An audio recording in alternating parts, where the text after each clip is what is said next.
Selamat malam Mistri, saya Diana Fenty, NIM saya 2019-03-000002. Saya akan menjelaskan tentang rangkuman manajemen retail dari bab 8 sampai bab 15. Yang pertama itu, pada pertemuan 8 itu membahas tentang layanan pelanggan. Layanan pelanggan itu serangkaian kegiatan dan program yang dilakukan oleh peritel untuk membuat pengalaman berbelanja yang lebih bermanfaat bagi para pelanggan mereka. Jadi ketika di sebuah perusahaan retail, layanan pelanggan ini sangat penting untuk memuaskan pelanggan.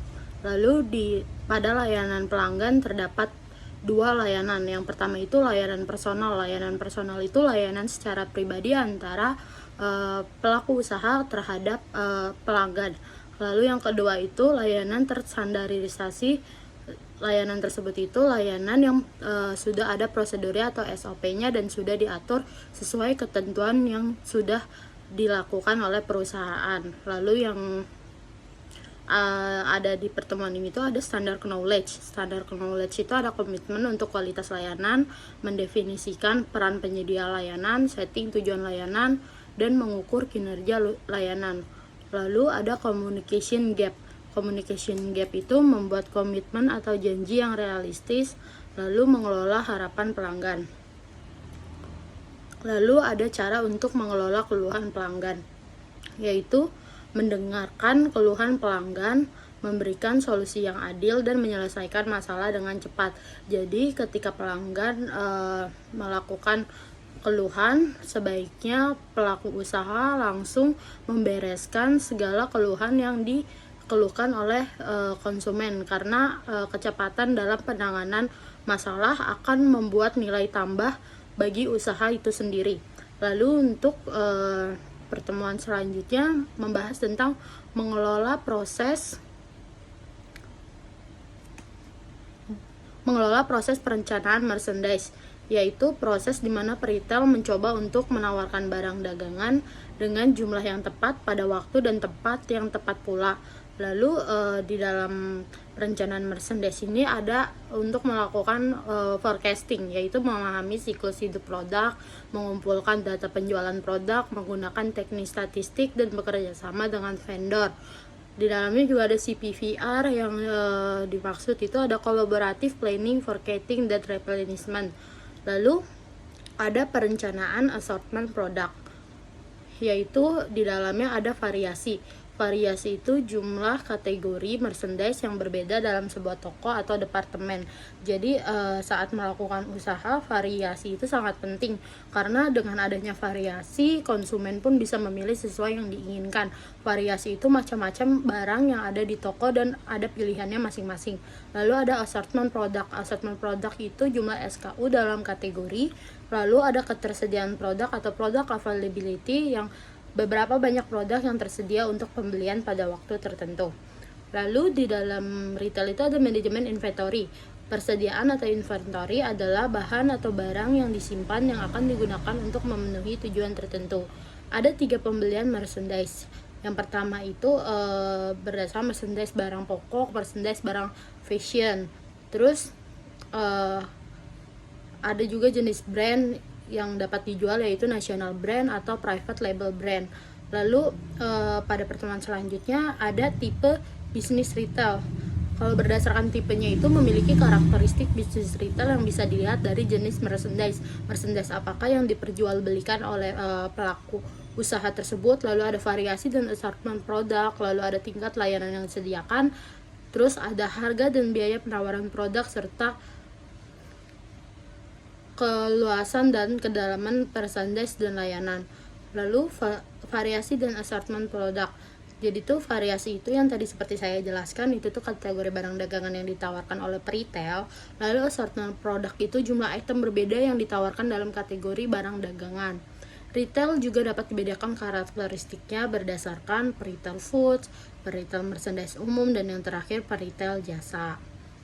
Lalu bisnis retail berdasarkan kepemilikan itu ada 3. Yang pertama tuh independent retail, ya seseorang yang memiliki dan menjalankan sebuah toko. Lalu ada corporate retail chain atau jaringan retail, perusahaan mengoperasikan beberapa unit retail dengan pengambilan keputusan yang terpusat, lalu ada organisasi franchise. Jadi biasanya organisasi franchise ini ada bantuan dari franchisor ke franchise, dan ini tuh banyak cabangnya karena biasanya franchise dilakukan berdasarkan nama itu sudah besar dan memiliki daya jualnya yang tinggi. Lalu pada pertemuan selanjutnya ada membahas tentang manajemen sumber daya manusia di bisnis retail. Mengapa sih sumber daya manusia di retail itu penting? Itu karena manajemen sumber daya manusia dalam bisnis retail, karyawan memainkan peran utama dalam menjalankan fungsi bisnis kritis, melakukan kegiatan pembelian, menampilkan barang dagangan, dan memberikan pelayanan kepada pelanggan. Tujuan dari manajemen sumber daya manusia yaitu untuk membangun dasar untuk keunggulan kompetitif yang berkelanjutan. Lalu ada menyeimbangkan segitiga sumber daya manusia. Yang pertama itu ada kontrol biaya karyawan. Segala biaya yang karyawan keluarkan itu perlu dikontrol. Lalu ada penggunaan karyawan part-time. Lalu ada mengelola karyawan yang berasal dari latar belakang berbeda-beda, masalah sumber daya manusia internasional. Lalu mengkoordinasi manajemen toko dan merchandise. Itu tuh ada 3. Yang pertama itu meningkatkan apresiasi buyers terhadap lingkungan toko, melakukan kunjungan toko, menugaskan karyawan untuk peran koordinasi. Terus caranya bagaimana untuk pelaku usaha mendapatkan karyawan yang berbakat dan loyal. Pertama itu menarik kandidat karyawan berdasarkan pemasaran pekerjaan, mengembangkan bakat, seleksi, dan pelatihan. Karena dari seleksi dan pelatihan ini pelaku usaha dapat menilai bagaimanakah kinerja calon karyawan tersebut jika bekerja pada usaha retail kita. Lalu memotivasi karyawan, menyelaraskan tujuan, menjaga karyawan, membangun komitmen karyawan sehingga pekerjaannya itu bisa dilakukan sesuai yang sebagai pelaku usaha inginkan karena berdasarkan komitmen yang ada dalam dirinya. Lalu untuk pertemuan selanjutnya saya akan menjelaskan tentang manajemen rantai pasokan dan sistem informasi bisnis retail.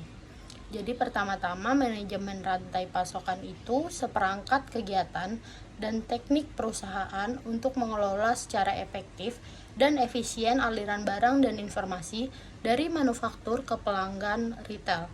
Lalu keunggulan strategi rantai pasokan itu yang pertama itu ada peluang untuk mengurangi biaya. Dari sini tuh akan mengurangi biaya transportasi dan biaya inventory atau persediaan perusahaan. Lalu memberikan nilai untuk pelanggan dengan menyediakan barang yang diinginkan di tempat yang tepat, di waktu yang tepat. Sedikit out of stock, assortment lebih besar dengan persediaan yang lebih kecil. Dan yang ketiga bisa melalui peningkatan ROI. Lalu habis itu ada electronic data interchange atau ED. ED itu pertukaran informasi dan dokumen, bisnis dokumen antara pengecer dan vendor. Informasinya yang di dalamnya itu ada penjualan merchandise, persediaan di gudang, ada pesanan, pemberitahuan pengiriman lanjutan, penerimaan barang, dan faktur untuk pembayaran. Dan untuk keamanan pada ED sendiri itu menerapkan autentikasi, otoritas, dan integritas karena keunggulannya itu memiliki efek dari kesalahan perkiraan untuk toko individu itu diminimalkan, lalu memungkinkan peritel untuk menyimpan barang dagangan sedikit di toko, lebih mudah untuk menghindari kehabisan stok karena itu tuh akan terdeteksi berapakah jumlah stok yang ada pada toko. Lalu ruangan toko retail lebih mahal daripada ruang di pusat distribusi. Lalu untuk pertemuan selanjutnya membahas tentang manajemen hubungan pelanggan atau customer relationship management. Jadi pada manajemen hubungan pelanggan ini memiliki filosofi bisnis, yaitu seperangkat strategi, program, dan sistem yang berfokus pada identifikasi dan pembangunan serta pemeliharaan loyalitas pelanggan retail yang paling berharga. Terus ada loyalitas pelanggan. Loyalitas pelanggan itu berarti bahwa pelanggan berkomitmen untuk membeli barang dan jasa dari retail dan akan menolak kegiatan pesaing yang mencoba untuk menarik dukungan mereka. Maka tidak sedikit pelaku usaha tuh sangat memperjuangkan loyalitas pelanggan, karena dengan adanya loyalitas pelanggan maka kita akan mendapatkan pelanggan tetap dan dia tidak akan berpaling kepada pesaing lainnya, seperti itu. Lalu ada mengumpulkan data konsumen. Nah, ini tuh bisa dilakukan pekerjaannya lewat CRM, membuat database pelanggan yang terdiri dari data transaksi, daftar kontak pelanggan, preferensi pelanggan, informasi deskripsi tanggapan pelanggan untuk setiap kegiatan pemasaran. Nah, untuk pendekatannya itu bisa meminta informasi identitas pelanggan dengan nomor telepon, nama, dan alamat. Dari situlah kita bisa membuat database pelanggan dan bisa menggunakannya untuk memfollow up dan memberitahu kepada pelanggan bahwa apa sajakah promo-promo yang disediakan agar pelanggan tersebut merasa tertarik dan melakukan pembelian. Lalu ada menganalisis data dan target konsumen. Yang pertama itu data mining, teknik yang digunakan untuk mengidentifikasikan pola dalam data. Lalu ada analisis keranjang pasar, mengidentifikasi segmen pasar, mengidentifikasi pelanggan terbaik. Jadi seperti itulah hubungan antara pelaku usaha dengan pelanggan. Lalu untuk pertemuan selanjutnya membahas tentang bauran komunikasi retail. Jadi bauran komunikasi retail ini memiliki tujuan. Yang pertama tuh membangun citra merek toko retail maupun merek private label. Jadi dengan citra merek yang baik, maka pelanggan tidak akan segan untuk melakukan pembelian di tempat usaha kita. Lalu menciptakan loyalitas pelanggan, karena dari loyalitas pelanggan kita akan mendapatkan keuntungan atas pembelian yang telah dilakukan. Lalu untuk short termnya itu meningkatkan traffic di toko retail dan meningkatkan penjualan di toko retail. Sebelumnya saya akan menjelaskan tentang merek. Merek itu tuh nama atau simbol yang mengidentifikasikan dan membedakan produk atau jasa yang ditawarkan oleh penjual dengan produk atau jasa yang ditawarkan oleh pesaing. Biasanya pelanggan tertarik akan suatu barang yang dijual berdasarkan merek, karena merek itu memiliki daya jual yang sangat tinggi. Seseorang membeli sesuatu berdasarkan merek yang terkenal karena mereka sudah mengetahui kualitas yang ada dalam merek tersebut. Lalu di dalam merek itu ada ekuitas merek. Nah, ekuitas merek ini tuh nilai tambah yang dimiliki sebuah produk atau jasa. Dalam hal ini adalah peritel. Nah, lalu nilai dari suatu merek itu kalau bagi peritel itu bisa untuk menarik pelanggan, bisa membangun loyalitas, memungkinkan peritel mengenakan harga yang lebih tinggi sehingga keuntungan lebih tinggi, berkurangnya biaya promosi bagi peritel, terus memungkinkan untuk masuk ke pasar baru. Karena dengan merek itu akan sangat membantu pelaku usaha dalam penjualannya. Lalu apa sih nilainya bagi pelanggan? Yaitu janji kualitas yang konsisten. Balik lagi seperti misalkan konsumen sudah mengetahui apa saja kelebihan merek tersebut, maka dia akan konsisten untuk membeli barang tersebut dengan merek tersebut karena dia telah mengerti kualitas yang diberikan. Lalu menyederhanakan proses pembelian pelanggan, mengurangi waktu dan upaya mencari informasi tentang merchandise atau pengecer. Dengan merek yang udah diketahui, maka pelanggan tidak perlu mencari informasi apakah itu barang bagus atau tidak. Lalu gimana sih caranya membangun ekuitas merek? Itu tuh dengan cara menciptakan tingkat kesadaran merek yang tinggi, membangun asosiasi yang diinginkan, konsisten memperkuat citra merek, menciptakan ikatan emosional. Karena merek itu akan tertinggal di benak konsumen dan akan diingat selalu. Lalu ada kesadaran merek atau brand awareness. Itu tuh kesadaran merek, kemampuan pelanggan potensial untuk mengenali atau mengingat nama merek retail atau barang atau jasa tertentu. Asosiasi merek itu objek apapun yang terkait dengan atau terhubung dengan nama merek dalam memori konsumen. Beberapa asosiasi umum yaitu kategori merchandise, harga, manfaat, aktivitas, dan gaya hidup. Lalu pada pemasaran ini tuh melakukan pemasaran langsung atau direct marketing. Yang pertama itu misalkan direct mail, melakukan penjualan berdasarkan brosur, katalog, atau print media yang dibagikan oleh pelaku usaha. Lalu ada melalui email, mobile marketing atau e-commerce yang seperti saat ini di era digital. Lalu untuk online marketingnya, pelaku usaha bisa melakukan lewat website, weblog, sosial media, YouTube, Facebook, dan Twitter.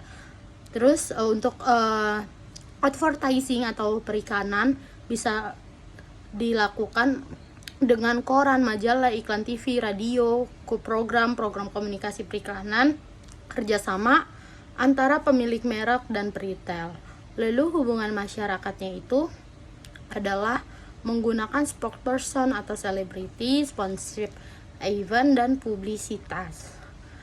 Sekian dari saya, rangkuman pertemuan 8 sampai pertemuan 15, kurang lebihnya mohon maaf, terima kasih.